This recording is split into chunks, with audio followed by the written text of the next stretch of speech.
কোন অবস্থাতে নামাজ ত্যাগ ইসলামে অ্যালাউড না। আপনি লক্ষ্য করুন, নামাজ আপনি দাঁড়িয়ে পড়তে পারছেন না, ইসলাম বলে বসে পড়ো। বসে পড়তে পারছেন না, আল্লাহ বলেন শুয়ে পড়ো। শুয়ে শুয়ে আপনি হাত পা নাড়াতে পারছেন না, ইসলাম আপনাকে নির্দেশ করছে মনে মনে তুমি নামাজ আদায় করো।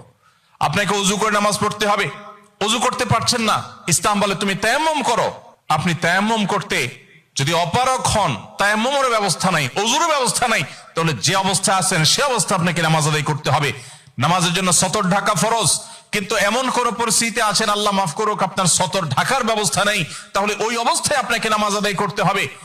আপনি যদি এমন কোন পরিবেশে থাকেন যেখানে আপনার পবিত্র কাপড় থাকা নামাজের জন্য পূর্ব শর্ত, অথচ আপনার কাছে পবিত্র কোনো কাপড় নাই, তো ইসলাম ওই অবস্থা আপনাকে নামাজ পড়তে বলে। কেবলার দিকে ফিরে নামাজ পড়া ফরজ, কিন্তু কেবলা কোন দিকে আপনি জানেন না, জানার কোনো উপায় নাই, কাউকে জিজ্ঞেস করে